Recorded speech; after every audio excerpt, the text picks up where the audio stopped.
Hello, Marky here. You may know me as Mark the Demystifier from my YouTube channel and Patreon channel, or you may know me as the head of Retract.com, which is a website and a service for people that suffer with retroactive jealousy.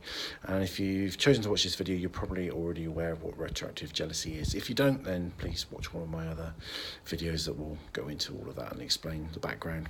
Or look at the website, which does the same thing. This is a free video, so please share this, do what you like with it. You can use it for autoerotic purposes or anything you so wish, and you have my blessing.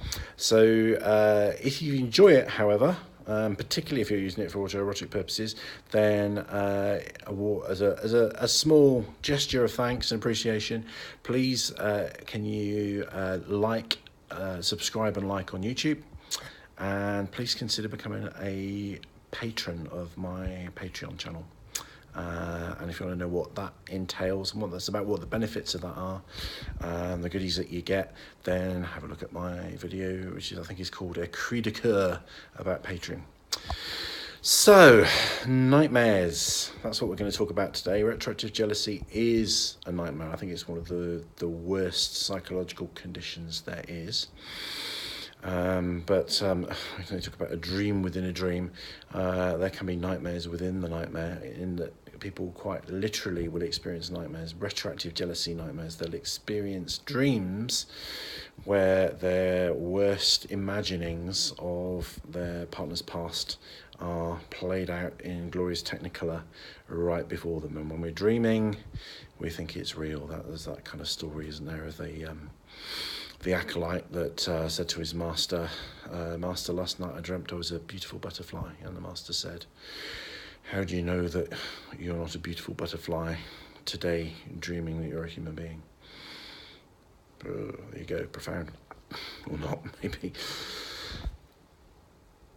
So basically, very believable, very real. You know, you're kind of right there. It's very in your face, and then you wake up with the aftermath of that. You wake up, you know, with all those thoughts and feelings and those images running through your head.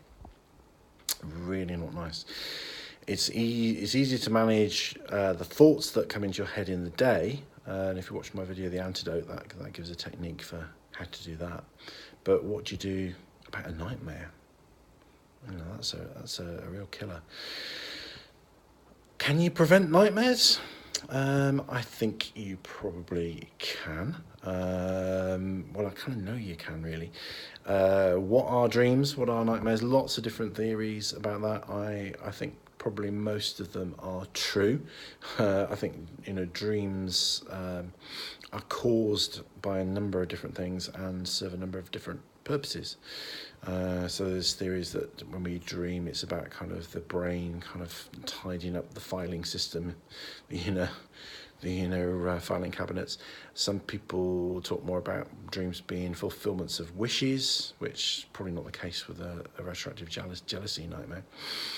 And basically what we think about and what we focus on the most is most likely to occur in our dreams, and the dreams are kind of delivered, if you like. This dream is brought to you by the unconscious mind. So the unconscious mind is where the dreams have their theatre, if you like. So if you change the unconscious mind, you change the dreams. So any depth therapy, any kind of healing work, general healing work that you do on your retroactive jealousy is likely to lessen the frequency of dreams, and hopefully they go away altogether. So one of the things that we offer is depth psychology. We offer a psychoanalytical approach to addressing the deeper issues behind retroactive jealousy. So if you stick with treatment long enough, and I'm not saying it has to be treatment from us, but treatment from us certainly, you know, will be helpful. That will eventually take those dreams away. So it's only a matter of time. That's I think something to hang on to if you're troubled by these nightmares and you're working a good retroactive jealousy recovery. It's only a matter of time. They will go away. What else might help with that? Well, The unconscious mind is where the dreams take place. So anything you can do which has an impact on the unconscious mind. When I say unconscious, by the way, that's the same as subconscious. Most sort of lay people say subconscious, and kind of pompous psychotherapists like myself say the unconscious. It can be confusing and misleading because people think of the unconscious as being sparko, as being unconscious, but we mean the subconscious. I mean the part of our mind that we're not consciously aware of. It's there in the background. It's influencing everything that we do. It's influencing everything we say.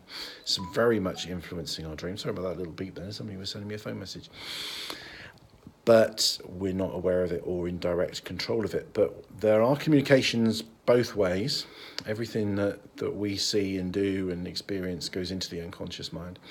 And the unconscious mind talks to us often through things like dreams. And Freud thought that the unconscious was revealed through sort of things like mistakes and slips of the tongue and certain actions and behaviours, which I think is totally right.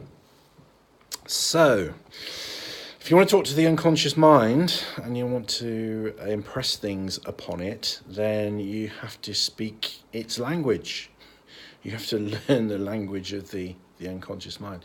And the unconscious mind likes things like metaphor and symbolism and things like that, which is why things like the simple purchase of a dream catcher may well help you. Because the dream catcher, that little web that, you've probably seen these things, Native American tradition, if you just look at that and think about that image that, this web, this spider's web will catch the bad dreams and take them away, you're immediately sending a message into the unconscious mind that it will understand. And that's why these things work. I'm not saying that they don't work at other levels as well, because I'm sure in the Native American tradition, it goes much deeper, and I'm not being dismissive of any sort of spiritual beliefs that go behind that, but purely on a subconscious communication level, that will help. So things like hypnosis is all about talking to the unconscious. What that does, not necessarily speaking in a different language, but taking you into a trance state where the unconscious is more accessible. It can hear, it can understand English a little bit better, and it will take directions, and you can kind of upload things into the unconscious through hypnotherapy. Affirmations work slowly over time. So anything symbolic. So think about the dream catcher. That may well work. Okay.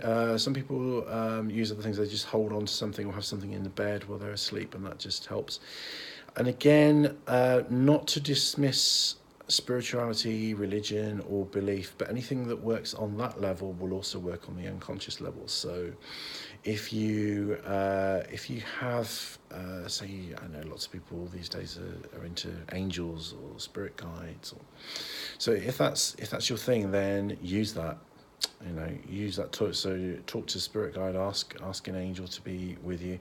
If you're a Roman Catholic, the patron saint for intercession and help around nightmares is Raphael.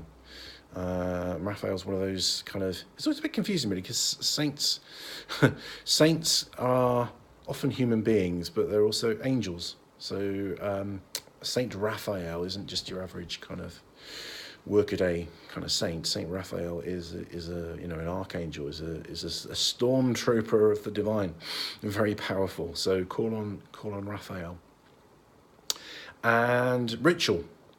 So ritual is really interesting because as I mentioned before, I follow some channels that are on ceremonial magic, and a lot of what they talk about there is saying that it's not the rituals and the invocations and the sigils that create the results. It's actually the fact that the unconscious mind understands the language. So ritual is a language, and the symbols are a language, and the various things that people weave into a ceremony are a language. And often ceremonies are on lots of different levels. They have a certain incense, they use certain colours, certain words, certain phrases, certain gestures, and certain other things. And this is fluent unconscious speak. Okay, so I always say work with what's comfortable to you. Work within your own spiritual belief system, your own kind of comfort zone in that sense. But one thing that you could try, and there are some good videos on YouTube about this, is there's a ritual known as the lesser banishing ritual of the pentagram, which comes from Kabbalah, which is the mystic branch of Judaism. Everyone talks about Madonna, does Kabbalah. The banishing ritual of the pentagram is a good one. But if you're a Christian, then, you know, if you're a Protestant Christian, pray to Jesus. You know, ask Jesus to come with you into your dreams and to take it away. Use all these things. And like I say, I'm not taking away the validity of any particular religion or spiritual system. I'm not saying, you know, I have a very open mind. And personally, although I'm not a Christian myself, I believe if you call on Jesus, I believe Jesus actually responds. Okay? So I don't like to talk too much about my. In fact, I tend not to have many spiritual beliefs. I have a very open mind.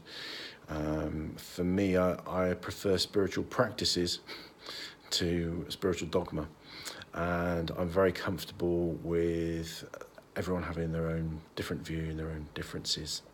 But all I would say is do what works for you, but use religion, use spirituality, use ritual, use symbolism, use hypnosis, use hypnotherapy, use all different kinds of things. Use any of these things are tools. Use as many as you possibly can.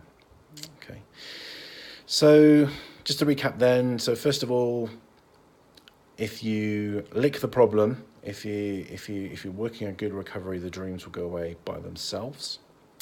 If you want to experiment with techniques to prevent the dreams or make them occur less often, then use the language that the unconscious mind understands. So that's dream catchers, that's symbolism, it can even be stories, metaphor, all those kinds of things. And if you have a spiritual belief and you believe in gods, goddesses, deities, angels, guides, use that as a because, you know, the chances are whatever we believe, and who knows what the spiritual reality beyond this world is, these things do work and they do help. Now I've got a few other tricks up my sleeve. I need to keep this video short because I'm having difficulty uploading longer videos at the moment, so this will stretch into a part 2.